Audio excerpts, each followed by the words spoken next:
Salud amigos, tripulantes de nuestra querida, contaminada y única nave espacial. La misma que desde la última vez que nos vimos por estos medios ha dado otra vuelta sobre su eje imaginario y por supuesto sigue generando acontecimientos en pleno desarrollo. Acontecimientos que hoy, para volver a la más que fluida situación del Medio Oriente, tiene una variable muy característica. Yo diría que el señor Netanyahu le ha dado una patada a la mesa. Conformó una muy trabajada coalición, pero dos de sus integrantes que ciertamente tienen ambiciones y esperan, le están haciendo y esperan seguir haciéndole sombra. Por un lado, Tzipi Livni, una dama que viene incluso de los servicios de inteligencia y que fue integrante de las Fuerzas Armadas en unidades muy especiales. Y Yair Lapid, muy carismático hombre de la televisión, comentarista y periodista y hombre de mucho carisma que le ha hecho sombra desde el comienzo, pero Netanyahu es de los que igual se agarran un clavo ardiendo para formar la coalición y mantenerse en el gobierno, ¿no? Incluyendo Lieberman, el impresentable Lieberman que se va puliendo de a poco, ¿no? Recordemos que Lieberman era un boxeador en la puerta de una discoteca en Moscú, donde le daba a los que se ponían pesados cuando bebían demasiado, y no tenía precisamente una formación como para este tipo de cargo, pero como había muchos judíos que emigraron de Rusia, formó un buen segmento de patria rusa y generó un componente, y Netanyahu, para lograr la coalición y mantenerse al frente con mayoría en la Knesset, igual se hubiera agarrado un clavo ardiendo, ¿no? Ahora, Tzipi Livni es otra cosa. Tzipi Livni es una oficial de las Fuerzas Armadas que viene además del más alto nivel de la inteligencia y es una jugadora de ajedrez, probablemente igual o más fina que Netanyahu. Netanyahu en Estados Unidos era estadounidense y vendía muebles, y en Israel era lo que era, ¿no? Lo que pasa es que hay que recordar el detalle, ¿no? Netanyahu es hijo de un patriarca que vivió más de 100 años y un hermano que murió como supercomando heroicamente en el rescate de Entebbe. Entonces, anda ahí, ¿no? El resultado es medio culebrónico, pero vamos a mostrarle, porque esto no es lo único de hoy ni lo más importante, pero es interesante comenzar con esto. Se recalienta el tema este-oeste, para variar, lugar común, Ucrania. Y una cosa que le dio en el hígado a Netanyahu es que la Asamblea Nacional Francesa, ¿no?, en una mayoría aplastante, votó a favor del reconocimiento de un Estado palestino. Y esto es todo un mensaje, ¿no?, sumado a los enésimos mensajes que ya ha recibido. 339 contra 151, la Asamblea Nacional ha adopté. Pie, ovación de pie. La Asamblea Nacional Francesa aprueba el reconocimiento al Estado palestino. 339 votos por el sí, 151 en contra, pese a todo el lobby sionista. Señalan que esta es una vía importante para encontrar un arreglo definitivo al conflicto del Medio Oriente y que debería ser oída. Pasillos, negociaciones, lobbies van, lobbies vienen. El texto dice, recalca la necesidad de desembocar en una solución definitiva del conflicto que permita el establecimiento de un Estado democrático y soberano de Palestina, en paz y en seguridad con el Estado de Israel, y en base a las líneas de 1967, con Jerusalén como capital de esos dos estados. Ya los diputados británicos, suecos y españoles habían hecho lo propio en días pasados y reconocieron a Palestina como el Estado soberano e independiente. Oigan bien, más de 130 países del mundo han reconocido a Palestina como Estado libre y soberano, siendo los que dicen que no todavía Estados Unidos, Canadá, Australia y Japón, y algunos de sus aliados quienes persisten en una actitud de no reconocerlos hasta la fecha. Jacques Miard, veo que las cosas se bloquearon totalmente hoy, eso es un mensaje claro. Y no es solo un mensaje francés, porque el Parlamento español va a decir lo mismo, el gobierno británico, el gobierno sueco, por lo que de nuestra parte hay una necesidad de reconocer a Palestina. Este sigue siendo el trabajo del presidente de Francia, pero tendrá que tener un récord de este voto, y también porque hay una necesidad absoluta para que las cosas se muevan en adelante, porque hoy está todo bloqueado. Así que yo quisiera pensar que si quieres paz en el cercano oriente, la paz tiene que ir en dos pies. Dos piernas significa dos estados. A ver si lo entiende. Pierre Lelouch, a su vez, había dicho el propósito de esta resolución, argumenta que la resolución va a crear un choque que podría llevar a dos partes a la mesa de negociaciones de nuevo. Laurent Fabius decía, el ministro de Exteriores galo, ¿no? Laurent Fabius, dice, había comentado en noviembre que París podría reconocer el Estado palestino en el caso de que fracasara el actual y último intento de París de ayudar a los israelíes y palestinos a salir del atolladero. Y aquí el hombre dijo, a favor de la resolución ha votado todos los partidos de izquierda representados en la Cámara Baja, así como representantes de los republicanos. Los diputados de la derecha se han expresado en contra de la iniciativa y otros se han abstenido o no han participado en la votación. El canciller Laurent Fabius anunció que Francia reconocerá al Estado palestino de forma unilateral si las Naciones Unidas en las negociaciones planeadas a 2 años no tienen éxito. Y en un comunicado oficial de la Embajada de Israel en París, dijo que el voto francés envía señales equivocadas a los habitantes de la región y supone un obstáculo para alcanzar un verdadero acuerdo de paz. Suecia ya reconoció al Estado palestino y los parlamentos del Reino Unido y España les pidieron a sus gobiernos que hagan exactamente lo mismo. Laurent Fabius ha tenido que tragar duro y después de que el Parlamento francés votó por amplia mayoría a favor de reconocer a los palestinos como un Estado. Ramallah, margen occidental, y Netanyahu. Ibrahim Abu Khadir. Es una noticia positiva y confirma que la cuestión palestina es la adecuada y estamos en la dirección correcta. Abdallah dice, esto debería ser una motivación para el gobierno francés para aceptar e ir en esta decisión y reconocer a Palestina como un Estado, ya que en esta medida Francia ayudará a impulsar el proceso de paz. Y Alex Meyer dice, creo que el voto a favor de los palestinos en el Parlamento francés será algo muy malo para la política de Francia y no sé si realmente ayudará a la decisión del Estado de Israel.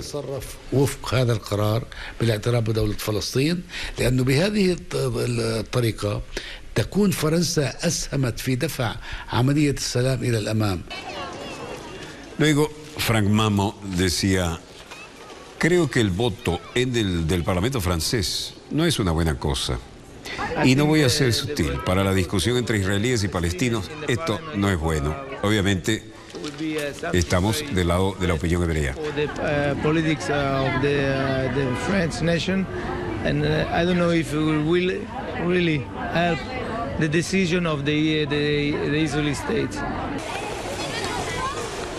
Bueno, Netanyahu estaba que echaba humo. La opinión pública manejaba esto con más tranquilidad. Nada parecía haber interrumpido el ritmo habitual. I think the vote of the French Parliament, this is not a good thing, and there will be not help for the... Creo que el voto del Parlamento francés no es una buena cosa y no va a ser útil en la discusión entre israelíes y palestinos. Esto no va a ayudar en nada.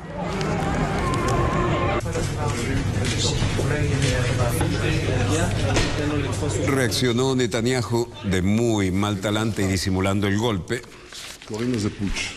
En una palabra, esto se llama golpe de Estado, que hace que sea imposible ejecutar un gobierno y que hace que sea imposible liderar un país. Por lo tanto, di instrucciones al secretario de gobierno para emitir cartas de despido a los ministros Tzipi Livni y Yair Lapid. Por lo tanto, también se debe a la necesidad de garantizar un comportamiento estable y adecuado del gobierno y decidí impulsar la legislación para disolver el Parlamento, la Knesset, e ir a elecciones lo antes posible. Es decir, cuando no siguen sus lineamientos extremos, patea la mesa. Netanyahu convoca elecciones parlamentarias anticipadas en Israel, provoca su propia crisis de parlamento y nada menos que lidera el partido derechista Likud, se lanza y despide nada menos que Yair Lapid, el ministro de Finanzas, y nada menos que al ministro de Justicia Tzipi Livni, quienes son dirigentes de partido de tendencia centrista y no a la ultraderecha como él. En las últimas semanas, incluido el último día, los ministros Lapid y Livni han atacado duramente al gobierno que lidero y no toleraré más una oposición dentro de mi gobierno, dijo Netanyahu en un comunicado. Yair Lapid y Tzipi Livni son líderes de partidos de centro que se han opuesto a la designación de Israel como Estado judío, que es francamente una resignación racista para todos. Apareció a dar la cara a Víctor Lieberman. Una elección es un hecho. Yo no quiero entrar en las razones que llevaron a este punto y hasta este momento. Y estoy seguro de que podríamos haber actuado de manera diferente y haber evitado elecciones. Ya él mismo se desmarcó de Netanyahu, ¿no? Seguro que se queda sin cartera aquí. Creo que todos deberíamos estar unidos. Y en el momento y en el lugar de quedar unificados vamos a pelear por unos meses. Estoy seguro que inmediatamente después de la elección, que debería tener lugar tan pronto como sea posible, vamos a tener que formar un nuevo gobierno que sea capaz de enfrentar a todos estos desafíos.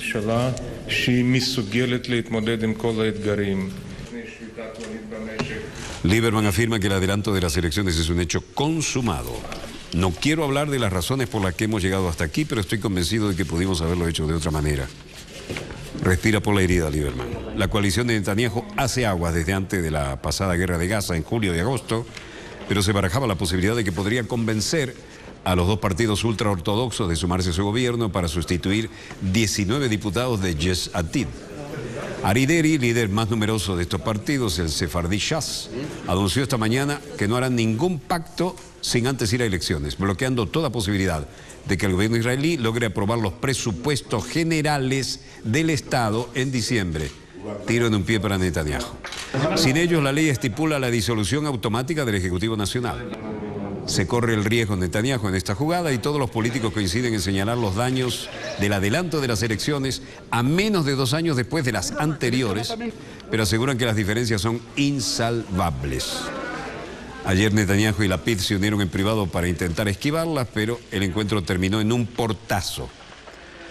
Y Lieberman no sabe si va a tener una cartera o no después.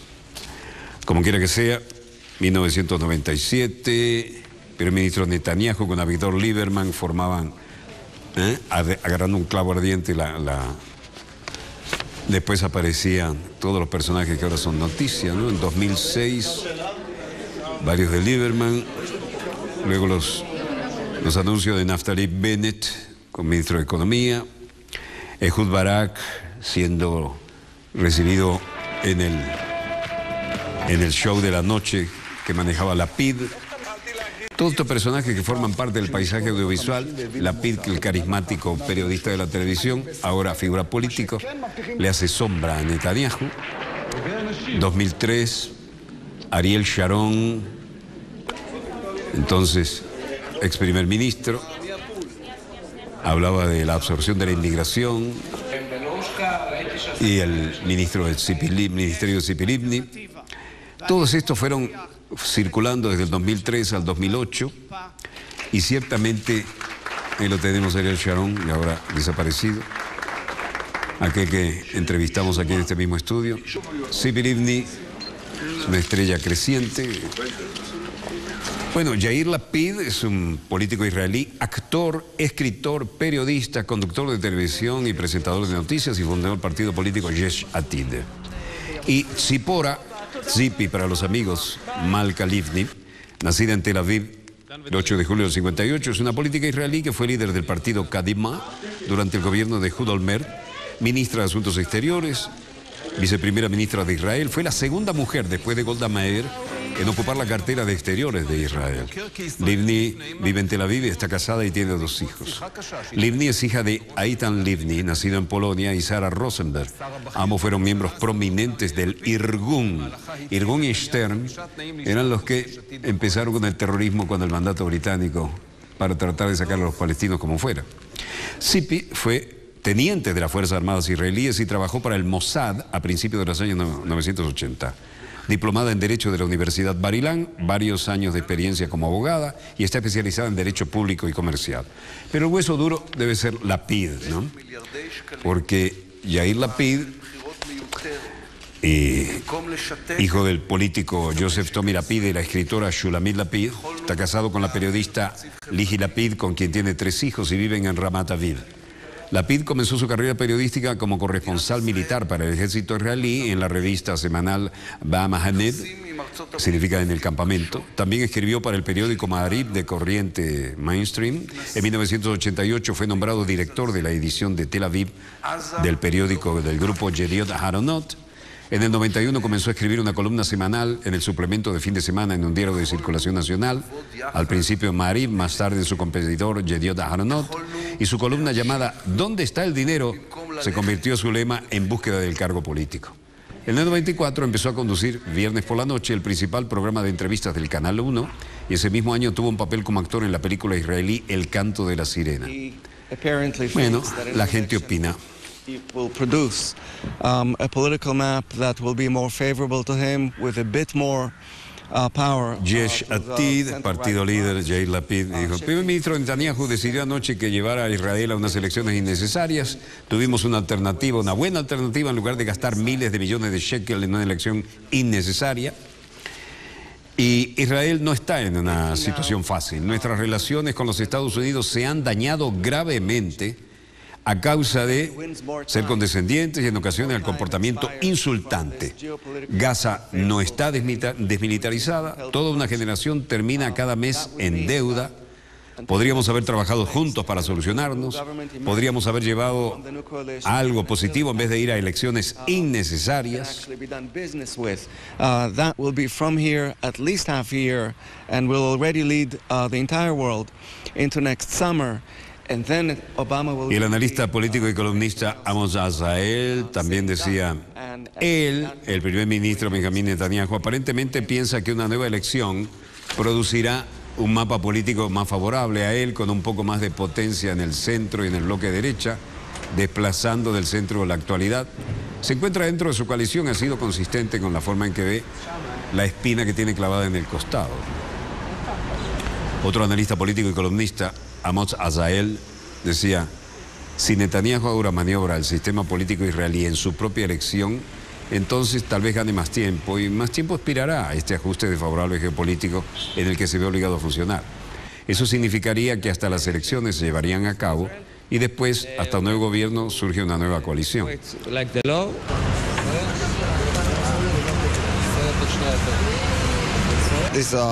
Going to new elections, just a waste of time, waste of money. En todo caso, de aquí a por lo menos la mitad de un año, ya conduciremos nuestra política sobre el mundo entero en el próximo verano y luego Netanyahu lo ve un blanco fácil y que la manera de entender las cosas para él sean favorables estratégicamente. Todas unas interpretaciones muy retorcidas, ¿no? Estas nuevas elecciones son solo pérdida de tiempo, pérdida de dinero. Nada va a cambiar porque el sistema político en Israel va a ser lo mismo. Nada va a cambiar. Misma coalición, misma gente, siempre y cuando el sistema no pueda cambiarse. Well, thank you very much for coming. Thank you for having us.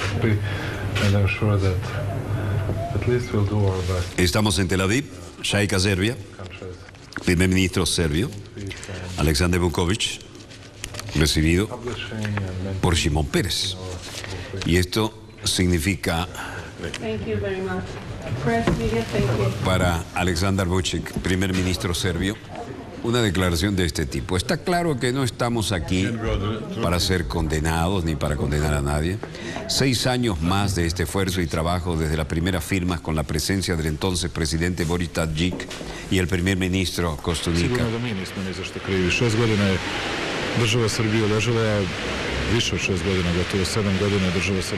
Creemos que el proyecto era beneficioso para Serbia, que no lo abandonó incluso en la mayoría de las presiones adversas. Ahora estamos pagando el precio de un conflicto entre las grandes potencias, pero el pueblo de Serbia no debe preocuparse en este invierno o en los inviernos venideros. Tendremos éxito en la búsqueda de una solución, se refería al suministro de gas, en el mejor interés de nuestros ciudadanos. Es que el general invierno está a la vuelta, ¿eh? Y si no tienen gas, se van a congelar. Sí sería mejor tener el South Stream, claramente. Serbia tendría una mejor seguridad energética. Pero vamos a hacer nuestro trabajo y la gente no debe preocuparse.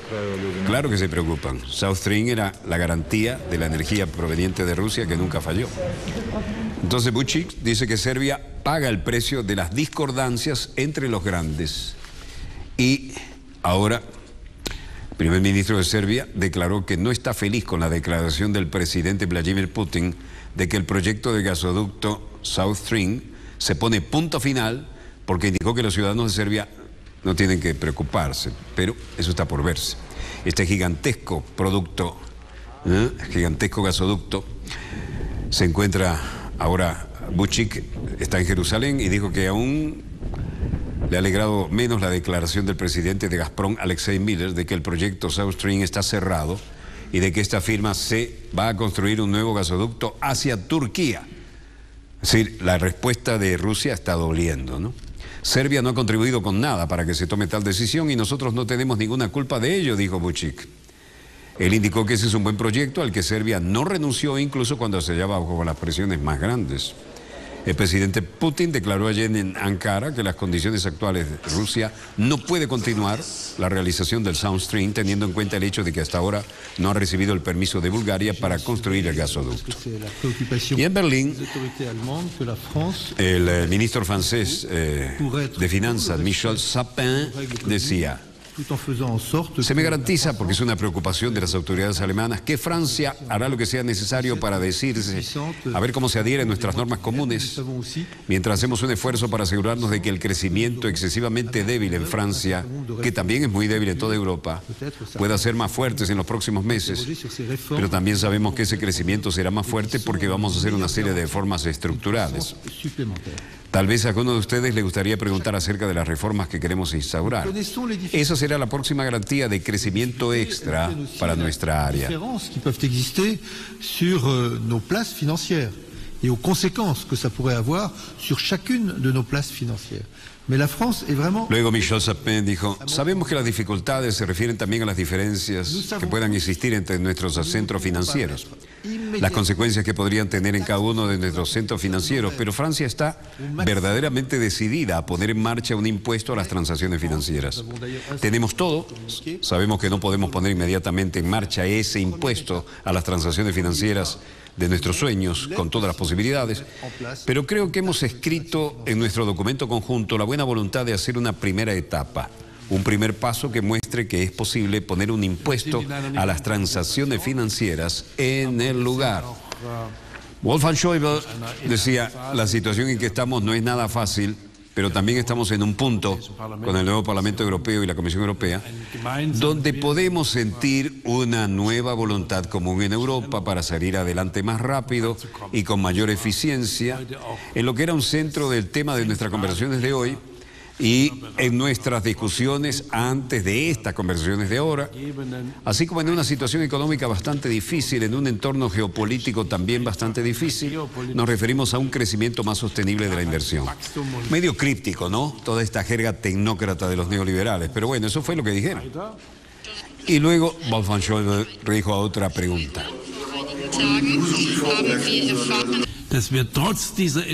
a pesar de la previsión ligeramente inferior para 2015, sigue siendo la política de financiación de la Unión Europea a mediano plazo hasta 2018 de hasta 10.000 millones de euros de inversión, y además vamos a continuar.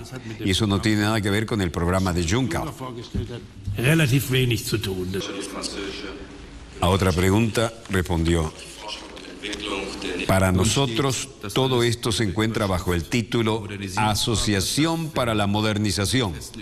Creemos firmemente que no tiene sentido para nosotros en Europa, para Alemania, Francia, otros países, señalar con el dedo a otro país y decirle lo que debe hacer. Pero estamos convencidos de que la cooperación entre Francia y Alemania, bajo el título de Asociación Modernización, en este difícil momento va a ser una vez más el motor del desarrollo europeo. Y luego Sigmar Gabriel dice: con la ayuda de la iniciativa del señor Schäuble, el gabinete alemán lo más probable el miércoles tenga un acuerdo sobre el programa de eficiencia energética en Alemania. Es decir, el tema de la energía, petróleo o gas, lo quieran o no, está absolutamente presente en todas las agendas y en todas las cumbres. Y buscan explicar, hablan y hablan y hablan, pero ahí está en la agenda. El eje franco-alemán busca renovarse en torno al plan de inversiones de Juncker, Los ministros de Finanzas, Wolfgang Schäuble y Michel Sapin, de Francia, como los de Economía de ambos países, Irma Gabriel y Emmanuel Macron, expresaron en este encuentro en Berlín, que también asistió el presidente del Bundestag, Jens Weidmann. Nuestro tema central hoy fue cómo lograr un crecimiento a largo plazo en una situación geopolítica que no es nada fácil. ¿Y cómo vamos a lograr más inversiones?, dijo Schäuble en esta comparecencia conjunta ante la prensa. Muchas sonrisitas, pero no hay respuestas concretas. Esto es dar vueltas sobre el mismo círculo. Sapin reiteró asimismo que apoya la iniciativa de Juncker. Y hablando de problemas, el Bundestag reprocha a Bruselas su laxitud con Francia e Italia, y en casa, tremendo problema con la huelga de Lufthansa. Es el aeropuerto de Frankfurt, la gran base. Wilhelm Peters, Jasmin Salal, Rainer Walzer, Beatriz Milleville nos darán opiniones de lo que representa que los pilotos paralicen por completo la aerolínea Lufthansa y eliminen, oigan bien, 1.400 vuelos. Anulado, anulado, anulado. Eso sí es un problema logístico.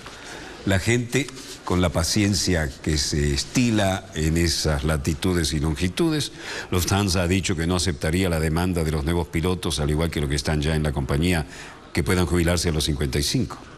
Afirma que espera que los pilotos hagan una contribución a la reducción de costos en el grupo, que compite estrechamente con aerolíneas de bajo costo como Ryanair, EasyJet y con las compañías con sede en el Golfo Pérsico. Solo bajar los salarios no ayuda con respecto a Ryanair, pero la nueva oferta de la que podemos hablar lo haría. Wilhelm Peters, creo que la huelga es absolutamente absurda. Yo también he sido afectado por ella porque mi vuelo fue cancelado el lunes. Vuelo mucho y todo esto es muy llamativo para los conductores de trenes, y Lufthansa es excesivo, esto en mi opinión. Jasmine, cuando te ves afectado concretamente a ti mismo, yo viajo mucho con Lufthansa para el trabajo y tengo citas que cumplir. Y cuando no es posible debido a esto, es molesto porque entonces tiene un impacto directo en mí. Rainer dice, creo que es una lástima que la carga recae sobre los hombros de los clientes cuando no puede ser resuelto de otra manera. Una verdadera pena. Beatriz Milleville dice, me temo que solo tenemos que salir de esto como se pueda. En otros países las huelgas están aún peor que aquí. Y este es el caso. Al final la gente tiene que ser capaz de defender sus derechos de una manera o de otra. Los pilotos paralizan por completo la aerolínea Lufthansa y dejan en tierra 1.400 vuelos. Unos 150.000 pasajeros están afectados, informó Reuters. El sindicato de pilotos, Cockpit B Victor Charlie, que representa 5.400 pilotos de Lufthansa, 5.400 pilotos de Lufthansa, tratan de conservar un marco que permita a los pilotos jubilarse a los 55 años y recibir hasta un 60% de su salario antes de recibir la totalidad de la pensión habitual a los 65. Lufthansa dice que no aceptará esto, y déjenme decirles que así como paralizada está esa imagen, paralizado se ha quedado 1.400 vuelos solo en Alemania. Bueno, brutal esto, ¿no? Pero además hay que tener en cuenta, esto no se dice mucho, ¿no? Lo hemos insinuado aquí. Los pilotos tienen un desgaste muy especial y además viven rodeados de emisiones de radiaciones en la cabina, que tienen sus consecuencias, pero no es el momento de hablar de eso. Veamos cómo aterrizaron en la realidad los mercados hoy. El precio del crudo venezolano estable a $68.08. Es de la sexta OPEP a la baja. ¿Quién está saboteando la OPEP? La OPEP, que fue creada por Venezuela y que ayudó a todos ellos a hacer los millones que hicieron, está siendo saboteada desde adentro. Sexta OPEP, $66.44. West Texas, también a la baja, 68.30. Precio del Brent, Mar del Norte al alza, 71.26. El oro baja, están contentos con este mercado, 1.197.60 la onza Troy. El café a la baja, $184.63. El cobre a la baja, 6.385 la tonelada. Y el níquel sube, buenas noticias para nuestros productores, 16.205 redondo la tonelada. Baja la soja, 365,88, y el precio del euro a 1,25 estable frente a la divisa estadounidense. Es la hora exacta de un corte. Volvemos de inmediato con más acontecimientos en pleno desarrollo y no veo en los monitores de satélite algo que nos vaya a cambiar la pauta. Estamos al tope. No se vayan, ya volvemos.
G1 and Claudia de la Cruz are Rebel Diaz, hip-hop activists positioned within a history of political resistance through music.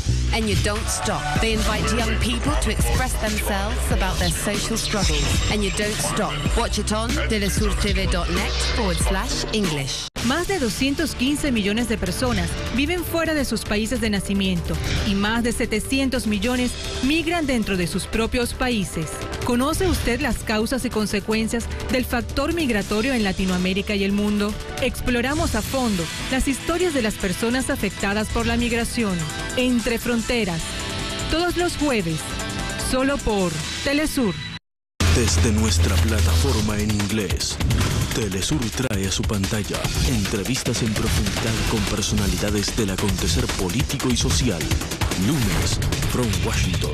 Martes, from Caracas. Miércoles, from Habana. Jueves, from México. Viernes, from Quito. De lunes a viernes, solo por Telesur, la señal informativa de América Latina.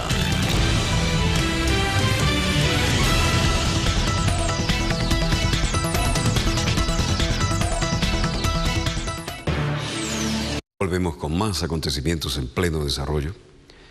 Me pidieron que repitiera un testimonio que me salió espontáneamente de estos días, de esos recuerdos que uno tiene de tantas idas y venidas de las zonas de crisis. Yo venía de Irak y la situación estaba fea. Logré salir hacia el Líbano porque el Líbano se estaba combatiendo, pero no era tan grave, se podía llegar. Y un colega estadounidense me había dicho, bueno, tú me apoyaste aquí porque no había una cama en ningún hotel donde poder dormir en Bagdad. Como para ellos parece que América es lo mismo, sea Estados Unidos o Venezuela, tú tuviste la cortesía de compartir tu suite.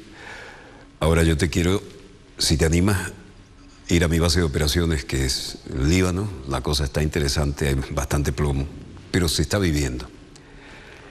Bueno, llegamos a la influencia total de las colonias, ¿no? El hotel que conseguí se llamaba Mayflower y una barra espectacular donde a las 5 de la tarde los que se mataban durante el día, ahí se encontraban en territorio neutral, fueran musulmanes o no, se echaban trago hasta que no podían más. Y se llamaba Duke of Wellington. Eso es histórico. Y entonces estaban ahí, de este lado de la barra, que era en forma de herradura, 4 muchachitos de mucho billete, que eran de los multimillonarios del Golfo, que venían a estudiar a la Universidad Americana de Beirut. Bueno, americanos somos todos, ¿no? Debería ser universidad estadounidense, pero bueno, así se llamaba. No vamos a regalarle gentilicio a nadie.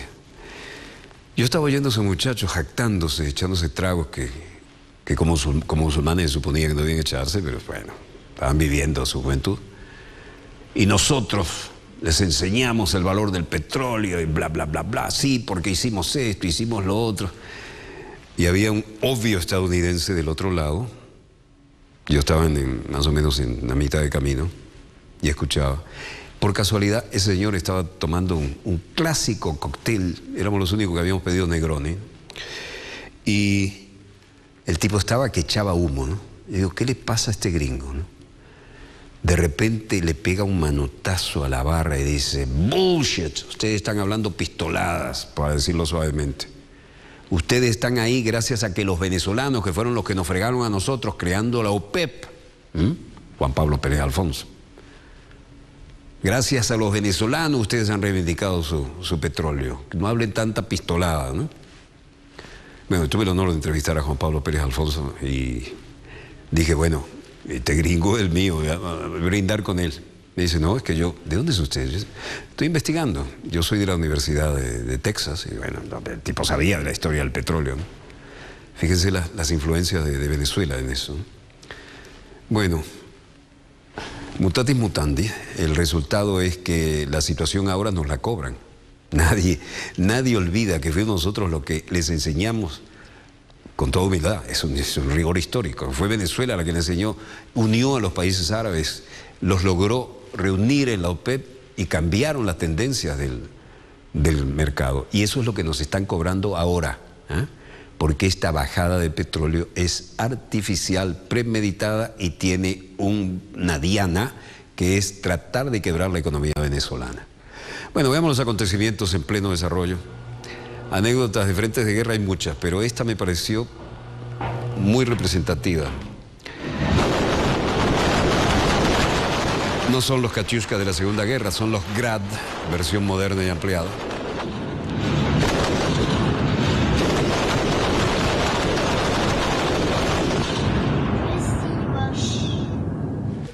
Mientras los ministros de la OTAN dicen que Rusia desestabiliza deliberadamente a Ucrania, la OTAN establece fondos para reformas militares en Ucrania, y estos Katyushka los estamos viendo volar sobre Donetsk en Ucrania. Bueno, no son Katyushka, ¿no? Son Grad. Son videos de aficionados publicados en los sitios de los medios sociales, donde te dicen, no podemos comprobar esto. La sede de la OTAN, tradicional, y aquí sí se está gestando, digamos, el marco pretendidamente legal de una jugada que nos lleva demasiado cerca de los viejos roces de la época de la Guerra Fría, ¿no? El logotipo tridimensional de la Organización del Tratado del Atlántico Norte, todas las banderas que componen esto. Desde luego ya hay que pensar en la Navidad, estamos en diciembre, pero parece que vamos a tener otra Navidad con muchas novedades en los teatros de operaciones. Veamos cómo se cuecen estas habas.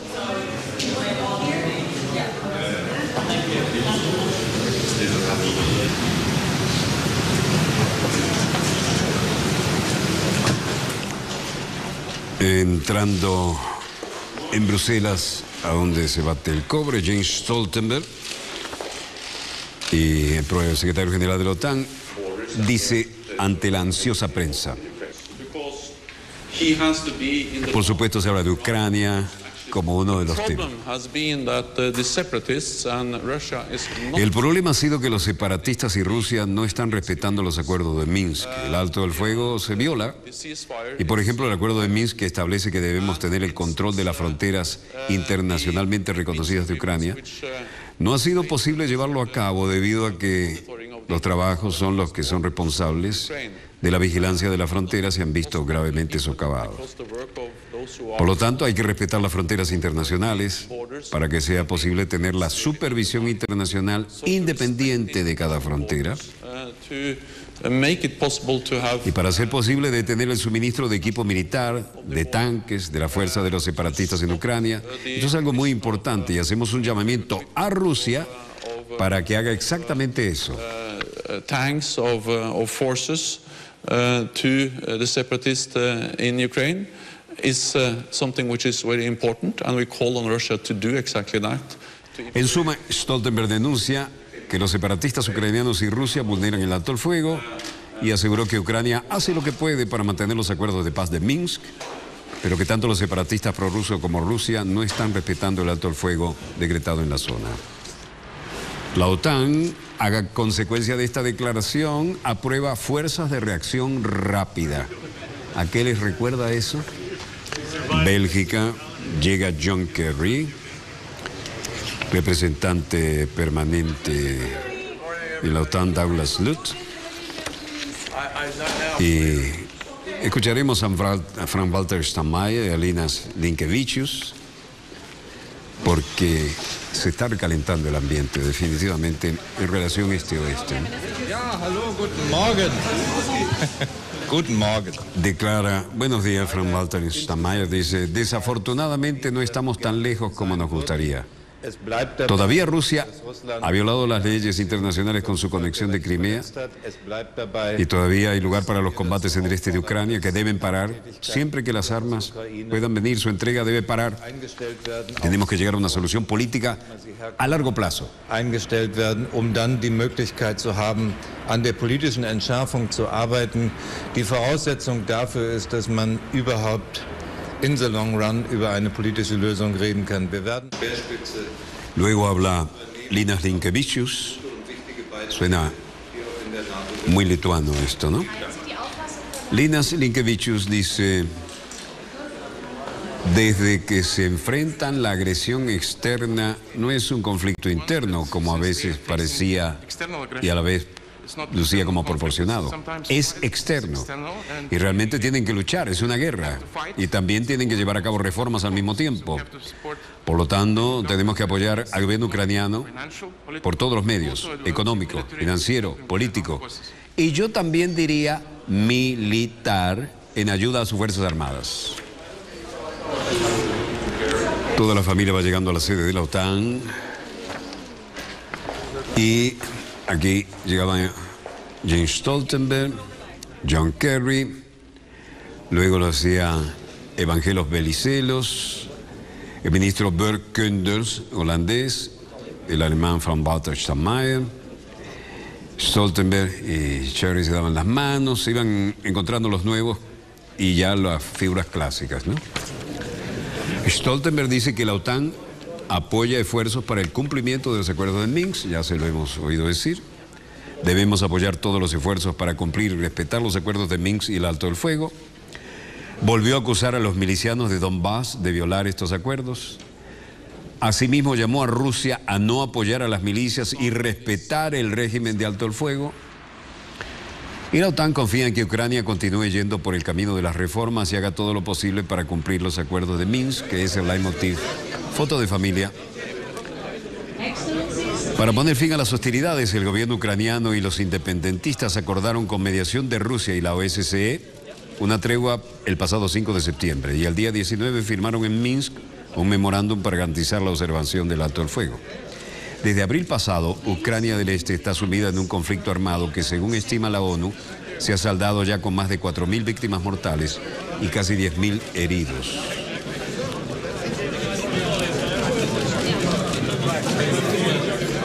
Esto es interesante para leer los labios. Una vez más, los protagonistas fundamentales, ¿no? Steinmeier, Jens Stoltenberg, pero las bilaterales aquí. Vean la cara de cansancio que tiene el secretario de Estado y secretario, el caballero estadounidense, ¿no? Las diferencias de horarias que está volando viaja más que una mala noticia. Eso se nota. Eso también le afecta a los pilotos, ¿no? Ustedes lo saben. Por eso los de Lufthansa dijeron, ya, hasta aquí. Queremos jubilarnos antes, disfrutar algo de la vida y que nos paguen mejor. Bueno, le hicieron la agenda a la medida, ¿no? Al caballero estadounidense. El ministro de Exteriores de Alemania, Frank-Walter Steinmeier, propuso hoy en Bruselas la creación de un gremio para facilitar el diálogo entre la OTAN y Rusia para reaccionar con rapidez en caso de que se agudizaran las tensiones. Durante la reunión de la OTAN, Steinmeier expresó su preocupación por la ausencia de comunicación, que consideró más grande que durante la Guerra Fría, ausencia de comunicación más grande que durante la Guerra Fría entre la Alianza Atlántica y Rusia tras la desaparición del Consejo OTAN-Moscú. Steinmeier la cantó clara. Gerade auch mit Blick auf die Entwicklung des Prozesses des Konfliktes in der Ostukraine. Creo que mirando el conflicto en el este de Ucrania nos vemos obligados a contemplar cómo no dejar a la situación de deslizarse por completo dejar que el automatismo de una dinámica militar pueda tomar el control. No queremos eso. El trabajo político es necesario, un trabajo de política exterior, también canales independientes para poder verificar ciertas noticias.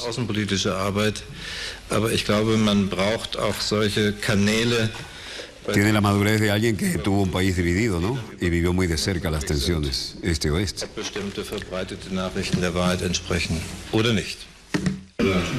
Y luego Jens Stoltenberg,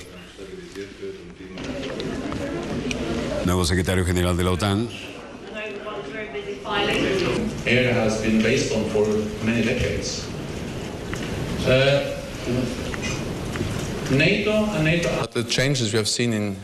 Los cambios que hemos visto en Europa, tal vez algo que no vamos a volver a la normalidad en un corto plazo, sería lo que indican. Me gustaría dejar muy claro que la OTAN no busca la confrontación con Rusia y la OTAN no quiere una nueva guerra fría. Pero nosotros no podemos ceder en los principios de la seguridad y la paz en Europa. Y la zona euroatlántica se ha creado después de muchas décadas de trabajo.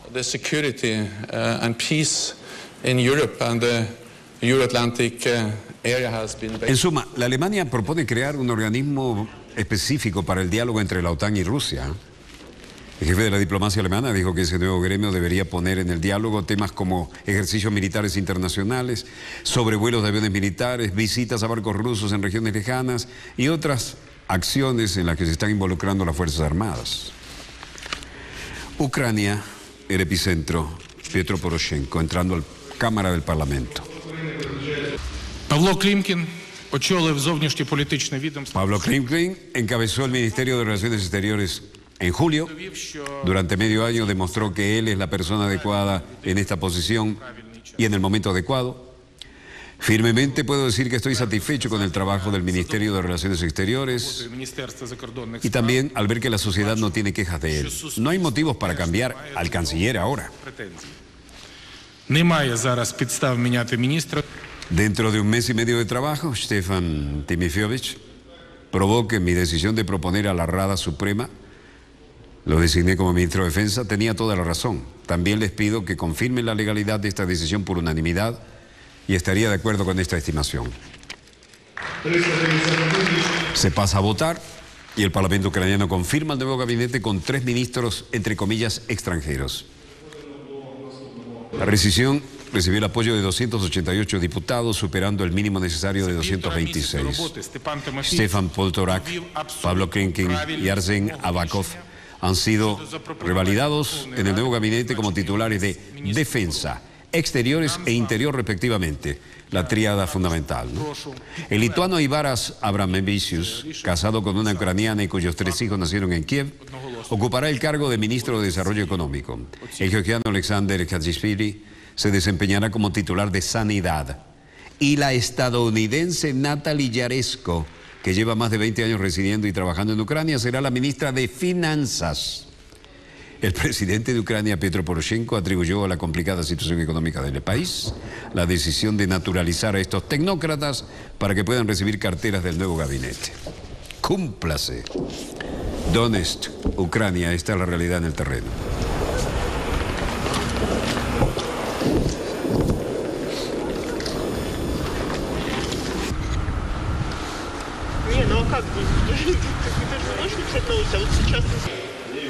El cese del fuego parece una quimera, ¿no? Las explosiones se oyen a la distancia y la realidad es contundente. Andrei Purgin. Bueno, el resultado de hoy es que nos pusimos de acuerdo a las 6 de la tarde en no disparar en el aeropuerto. Y nosotros en principio estuvimos cerca de la firma de documentos transitorios que cumplan la exposición de Minsk y que contribuyan a su aplicación práctica de lo que se logró allí. Desde el principio no se están retirando 15 kilómetros para retraer armamento pesado, ni la cantidad necesaria de kilómetros que se divide en 30 y a los 70 kilómetros y así escalonado sucesivamente. Así que primero es la retracción del armamento pesado y luego sucesivamente y entonces todo el plan de acción escalonado para lograr resultados y llegar a detener los disparos que seguimos escuchando a la distancia. Kiev y Lugansk pactaron un cese del fuego. La realidad es cómo se logra. Moscú, vocero de la Cancillería, Alexander Lukashevich.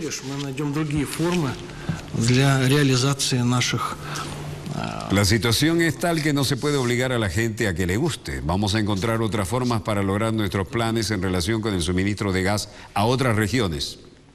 Hace una pausa, toma un trago. La consecuencia más bien debe ser calculado por los que, como de hecho, llevaron el proyecto a la tumba.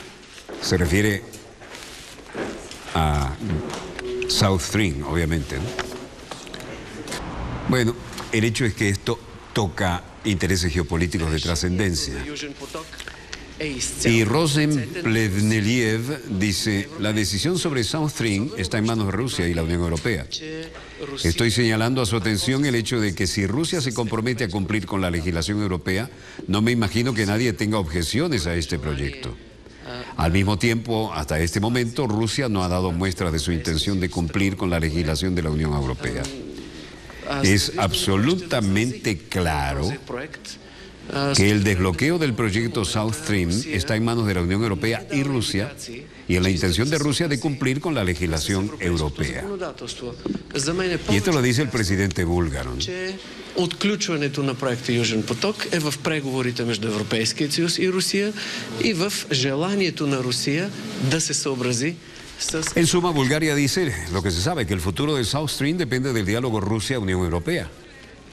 Creo que está más claro que el desbloqueo de South Stream depende de las negociaciones entre la Unión Europea y Rusia, ha declarado el jefe del Estado búlgaro, como acabamos de oírlo. Mientras tanto, el presidente de Rusia, Vladimir Putin, anunció ayer la suspensión de esta obra que iba a llegar gas natural de los yacimientos rusos a toda Europa, si se quería, debido a la oposición de Bulgaria a permitir el paso por su territorio. ¿Quién motivó a Bulgaria a tomar esta decisión? Plevneliev insistió en que este proyecto es entre Rusia y la Unión Europea y no entre Rusia y Bulgaria. Y recordó que la negativa búlgara se debió a una petición de Bruselas que considera que South Stream incumplía la normativa comunitaria en materia energética y de adjudicación de obras públicas. Bueno, si Rusia hubiera dado indicaciones de que respeta la legislación europea, nadie se opondría a la realización de este proyecto, aseguró muy oportunamente a los servicios de la OTAN el presidente de Bulgaria. South Stream está entre los proyectos que pueden realizarse en el marco de la Unión Europea tan solo si se cumple la legislación europea. Bruselas nuevamente, Federica Mogherini, representante italiana. La decisión anunciada ayer, obviamente, la posición de la Unión Europea sobre South Stream no cambia. Yo sé que el vicepresidente de la Comisión, Šefčovič, con los que mantuve una reunión ayer por la energía, ya ha anunciado que, en cualquier caso, está previsto otro encuentro sobre South Stream para dentro de un tiempito y saldrá. Y cuando digo la posición de la Unión Europea no cambia en South Stream, significa que cualquier cosa que suceda en el territorio de la Unión Europea y con los socios de la Unión Europea tiene que respetar al mismo tiempo las normas de la Unión Europea y es válido obviamente también para South Stream, pero la decisión que tomó, anunciado no por Rusia ayer, nos dice que es urgente y no solo para diversificar las rutas, sino también para las fuentes de energía que son importantes para la Unión Europea. Bueno, la Comunidad Europea dice que no hay base legal para compensar a los participantes en South Stream. Acabamos de oír a la alta representante Federica Mogherini, que comentó que es urgente diversificar las rutas, por lo tanto las fuentes de energía son tema de la Unión Europea. Estamos en Moscú, obviamente. Y Dmitry Savchenko, trabajador, jefe analista de Nordea Bank, experto en el manejo del asunto en computación. Y luego escucharemos dos opiniones de alguien que está moviéndose precisamente por este acceso a los medios en una realidad que no parece preocupar a nadie en las calles, pero que tiene esta lectura. Lo más probable es que el rublo se mantendrá dentro de los límites de 50 a 55 rublos por dólar.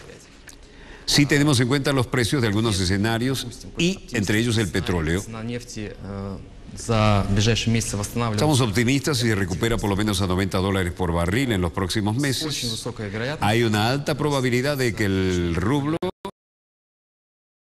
cuenta frente al dólar y vamos a ver las marcas aproximadamente a 45 frente a la divisa estadounidense. A otra pregunta dijo: ahora hay una opinión de que el Banco Central está todavía listo para actuar en el mercado. No podemos descartar la posibilidad de que en los últimos 2 días el Banco Central haya hecho algunas intervenciones en el mercado con el fin de detener la abrupta caída del rublo.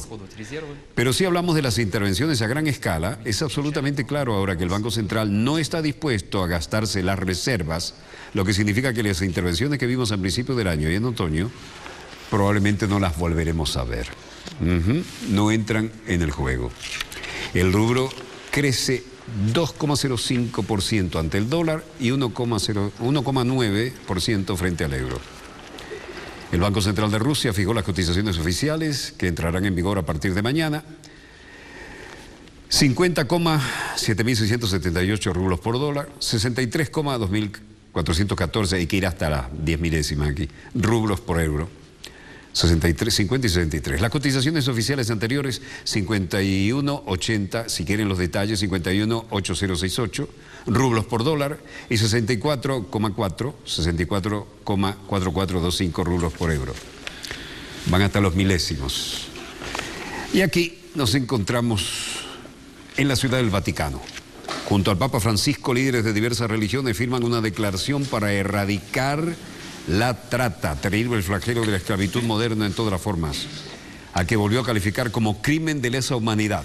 Lo hizo al protagonizar un acto sin precedentes en el Vaticano, en que líderes de diversas religiones, musulmanes, judíos, cristianos, ortodoxos, anglicanos, hinduistas, budistas, firmaron una declaración conjunta para erradicar la explotación física, económica, sexual y psicológica que encadena a millones de personas. Declaramos en nombre de todos y de cada uno de nuestros credos que la esclavitud moderna en términos de trata de personas, trabajo forzado, prostitución, explotación de órganos es un crimen de lesa humanidad, dijo el Papa Francisco en su discurso. Sexual y psicológica de hombres, mujeres y niños y niñas actualmente encadena a decenas de millones de personas a la deshumanización y a la humillación. Esclavos. Bueno, como queda evidenciado, el Santo Padre no le teme a ningún tema y le entra con facilidad, con fluidez y con lo que hay que tener. Bien, bien por el Papa, si se nos permite decirlo. Volveremos mañana, Dios, cuando nuestra querida, contaminada y única nave espacial haya dado otra vuelta sobre su eje imaginario y estemos aquí para contarles la pequeña gran historia de las próximas 24 horas. Desde el estudio 3 de Venezolana de Televisión en Caracas, Venezuela, les habló Walter Martínez a nombre del equipo Dossier como productor y presentador de este programa. Disponga usted de las cámaras, señor director.